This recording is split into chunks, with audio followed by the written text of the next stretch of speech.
Hi, I'm Mr. Tall Shaw, and I'm going to show you how I took a single image and turned it into a 3-minute long psychological cinematic thriller short film. Nailed it. All right, let's go.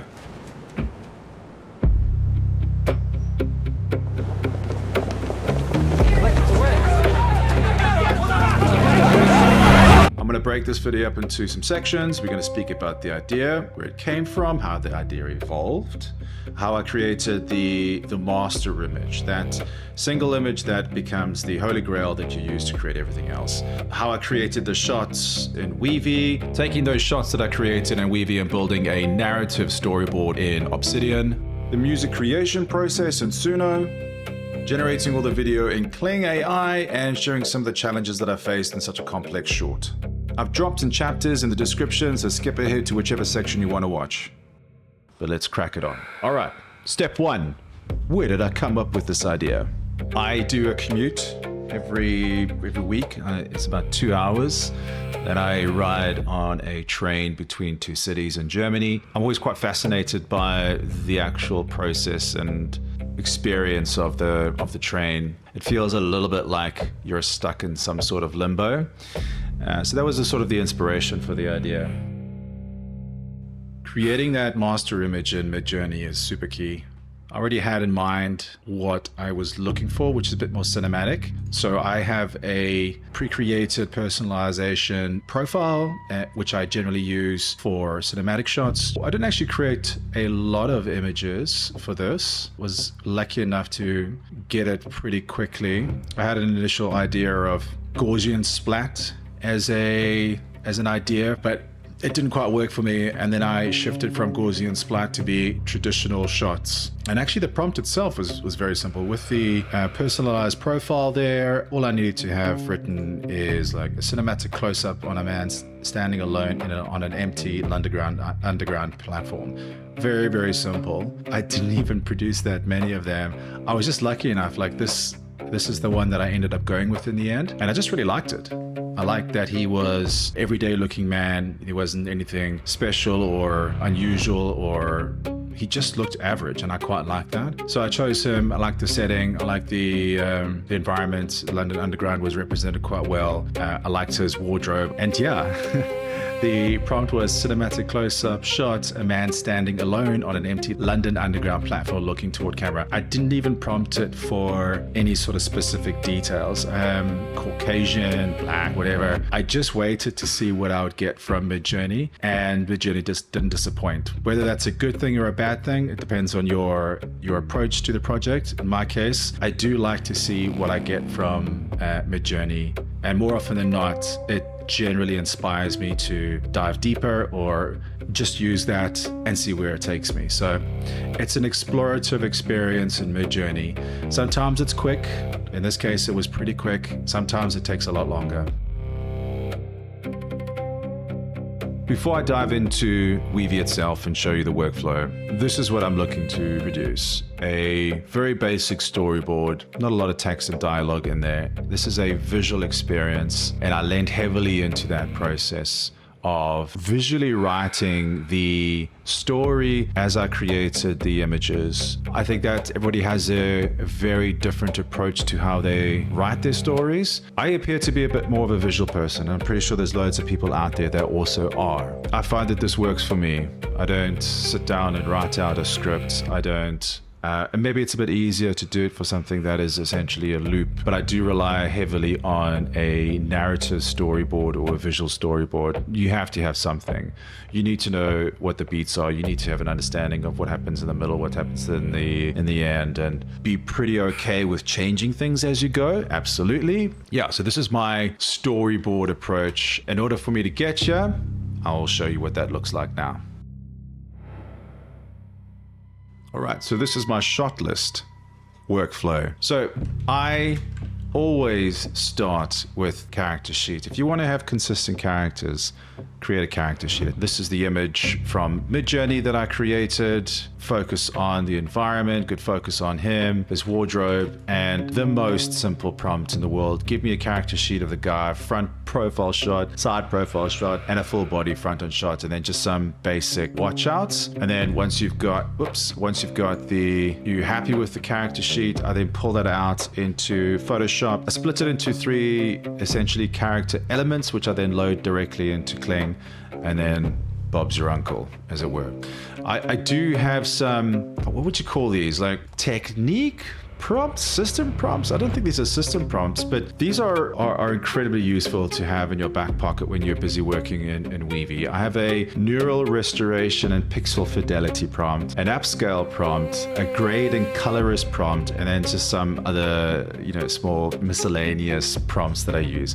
I'll explain what these are. So the neural restoration, something I've noticed that happens quite a bit in Weavy is the faxing or photocopying issue that happens when you take an image, you photocopy it, you take that same photocopy, you photocopy it, then you photocopy a photocopy, and you get a photocopy, and eventually there's a slight degradation that happens, or a substantial degradation depending on how many times you copy something. So if you're weaving together a multitude of nodes or images, and you are reprocessing on an image, and then you link it to another image, you reprocess that, you will start to notice an artifacting and a sort of degradation of the pixels. As a means to get around it, it doesn't always work. I have this neural restoration and pixel fidelity prompt to help me out with that. I have an upscale prompt from it's one of my previous videos I made. This is such a good upscaler, by the way. I will have a grade and colorist prompt, something else that tends to happen in Weavy. Sometimes a really good shot comes out and it is the wrong grade or the wrong color, and this is basically a means to try to nullify that issue. These 3 editing prompts, I don't know what you call them, are essential for producing a large number of images. All right, so you've got your character sheet. The other thing that's important is the location sheet, naturally, just to make sure that you've got your locations right. The actual prompting is pretty simple. I have my source image that feeds into a multitude of prompts. I have done other videos before where I have a multi-shot setup where, you plug in one image and it creates 15 plus images, and you rely heavily on the LLM to guide the execution of those fonts, or the visualizations of those shots. This is a lot more pragmatic or direct. I had some very specific ideas in mind from a visual standpoint that I was essentially designing the shot, so to kind of build up essentially a shot list. So you can see here, let me just zoom in, very simple prompting. This is not a sea dance prompt. Wide shot, looking toward the man standing on the train platform, the London Underground, cameras positioned over the tracks, looking toward them, and behind them we see the typical white walls. Literally got the right shot, the second generation. So sometimes it works, sometimes it doesn't. And then that essentially kind of goes through, it's about finding the shot that you liked, visualizing it in mind. You can see here I used the above shot and I just filled up the environment because I really liked the shot entailed, and it's quite a key shot in the short. For this one, I actually wanted something specific, so I moved away from using the character reference and ended up using the original Midjourney shot. You have to start with that character reference, get yourself into the right, and then you will naturally drift into using other images that you create, experimenting with different shots, coming back, reproducing, coming back, reproducing. Yeah, that's essentially how I wouldn't exactly call it a workflow as much as it is just a natural creation and generation of the shots for this piece. What was great about this process is, I did create quite a lot of shots in the end, but because of the nature of it being essentially being a loop sequence, so from here to there is the loop, I didn't need to create a lot of shots, and a lot of the iterations or the variations were created using Kling's multi-camera. If I liked a shot, I just needed him to do something different, so it could be just a slightly different prompt in Kling, but it was a great process. There was a couple important shots outside of the loop that I was also looking for. So, you know, a close-up on somebody speaking into his ear, him being attacked by a mob of people, feeling alone on the platform, the other actors, if you will. Very, very sort of last shots. And yeah, it was groovy. I like this one. Cool. Let's jump into the next section. All right, let's talk music. I make music under the pseudonym Idemo. I don't know why I do it. I just wanted to separate the music and the visual side of things. I use SUNO pretty much exclusively.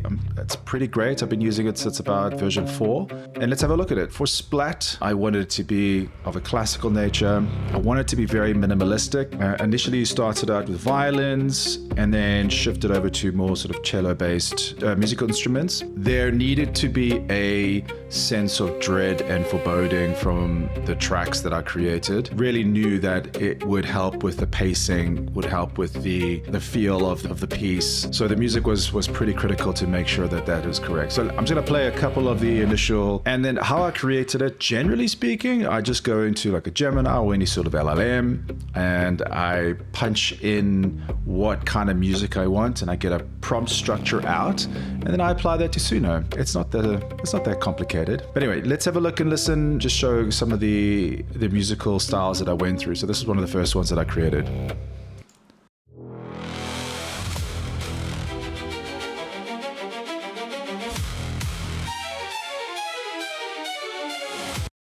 Pretty crap. So then you have to work the prompt a bit, added in some cello.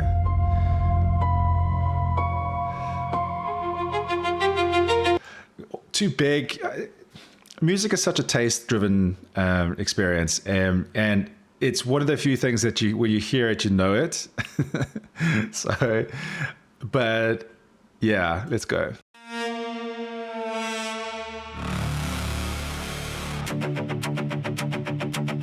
Too fast.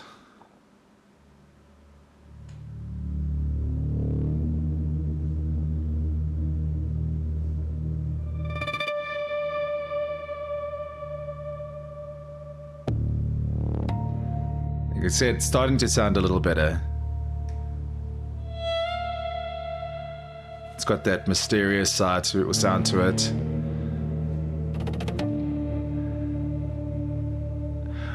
And something else that I was also looking for was, at least from an editing perspective, I needed a lot of like spark sounds, not spark sounds, or like hit sounds, or specific sounds that would help me editing through the piece.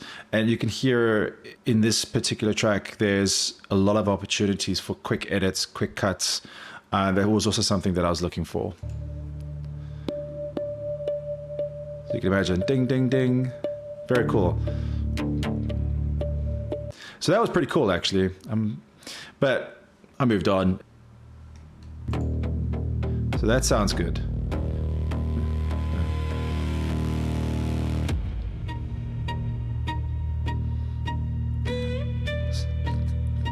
It's got a good beat to it. You feel that there was a sense that somebody's walking, someone's trying to get somewhere.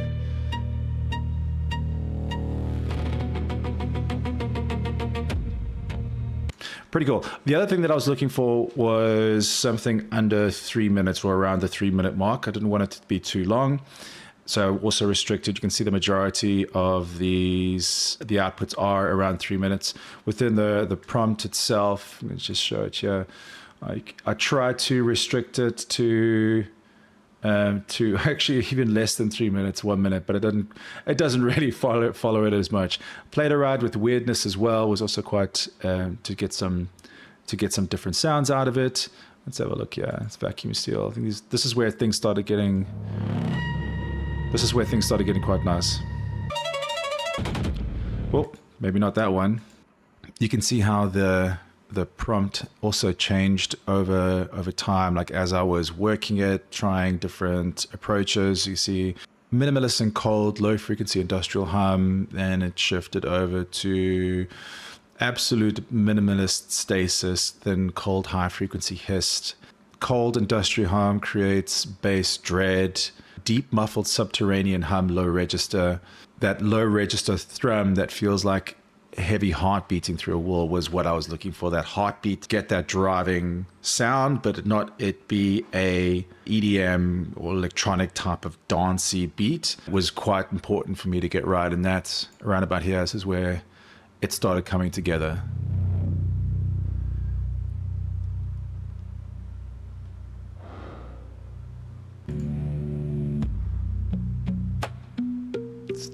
I also liked it that it starts off slow and then can gain a bit of tempo, a bit more pace. But it has a very instrumental sound, a very real sound, although I know it's created by AI, regardless. And this... I love sparse sounds. A little bit too slow though, so I carried on.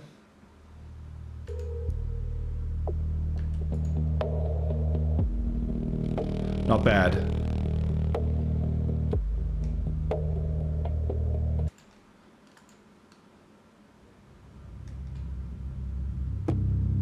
And then this was the final in the end of the day.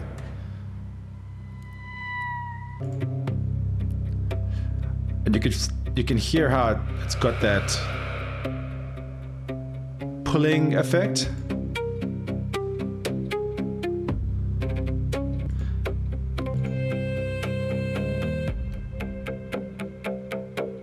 So the actual tempo is not that fast, but because of the strumming nature of the cellos or the violin, it got the right sound, and I was very happy with it. I knew after producing all of these 46 songs in total, I finally had the track that I wanted. And I do try a bunch of different tracks on the edit as well, like as I'm producing, just to make sure. So this probably wasn't the first one that I tried. I will test out a couple and then come back into SUNO, produce a couple more generations, feel it out, put it back in the edit, and kind of go back and forth.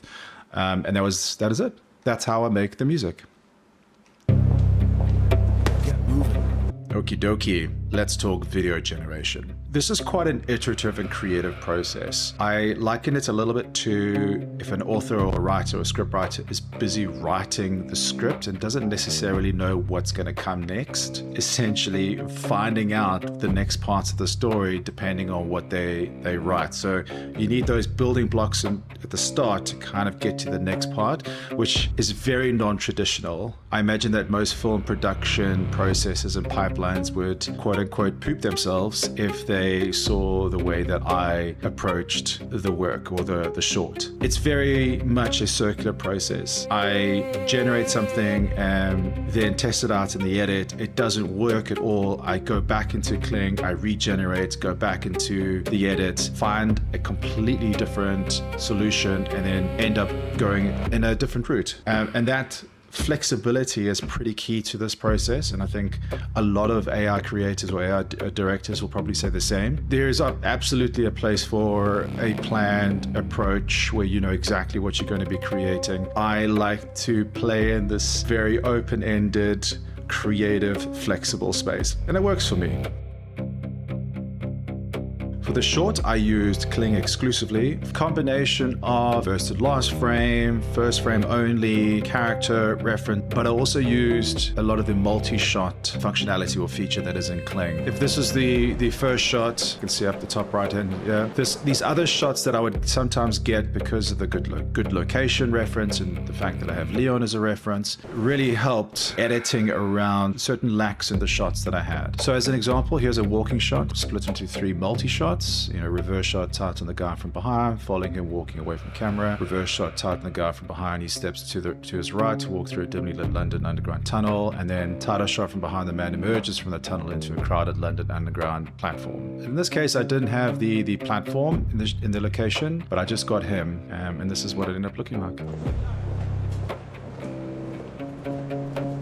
Second shot, walks to his right, You see a bit of a double up there. And then this was a great shot as well. Quite useful if you want to get more shots from one prompt that edit around this, which I did quite a lot. The multi-shot was super useful within Kling, and I think it's one of the better ones as well that I've seen. One of the struggles that I saw was getting Kling do the visual effect shots. So for example, I wanted crowd to suddenly disappear and just leave him alone. So you can see here I did have the crowd as a first frame, not have anyone in the shot for a second frame, and I used those initial shots that I created in Weavy, and then I still have the character reference and the platform reference. And I generated quite a lot of these, and I had pretty mixed results, and sometimes you just need to move on as hard as it is, and you can always come back to it later, which is what I actually ended up doing. Here is one of the bloopers.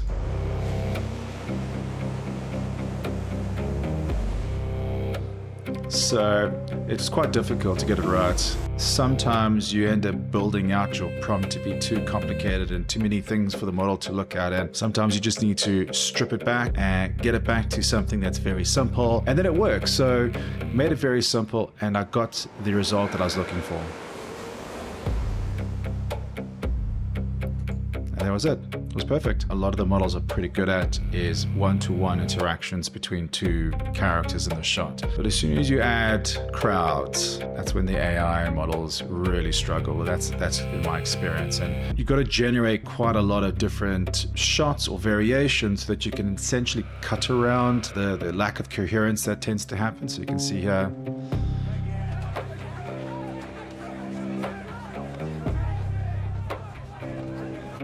see that at the end it just falls apart. I generated quite a lot. It wasn't perfect. If you go back and if you have a look at it, you'll see a lot of the coherence failures. It was just such a difficult thing to get right. I hope that in future it's better, but for now you just have to work with what you've got. And Kling is without a doubt one of the top video platforms. I've yet to see one video model that is good at crowds. I'm sure it'll come though. I also tried the Omni model in Kling, and sometimes it got good results. I actually really thought that the Omni model was pretty good. You see, instead of it being a first and last frame, you feed it the references, you start with the character, and the model ends up choosing where it wants to start, which is quite nice. And I think from a quality perspective, it was pretty good. This one I actually ended up using. But again, I could only use a small part of it because the coherence would just fall apart. Another thing that I struggled with quite a lot was getting the AI actors to do unusual things. So for example, the idea was that all the people wouldn't be moving, and I would just continuously get shots of people moving even though I asked for them not to move, or you'd have weird things like there'll just be no one around. Oh yeah, there we go. So this was what I ended up using. And I played around with what was being said here as well. Standing still, people around are all standing still, and eventually it just worked. And sometimes you gotta be like, yeah, finally you got what you wanted, and then you can move on to the next shot. Another difficulty was getting the platform to change and shift in the way that I wanted it, was to essentially break physics and break reality. I wanted the platform to twist and to contort, where the world was responding and trying to push him away, was the thought in my head. It just didn't want to push him, although these shots actually did end up being used. And you've just got to be patient and just continue to push until eventually you find a prompt sequence or prompt string that works, and then you play around in that space until you're able to. Well, some of the stuff was pretty cool, but it just wasn't 100% correct. And then I think I nailed it with this one. Oh no, this is almost it, but he was breaking physics there as well, but I did end up using a little bit at the end of that. And this was the one.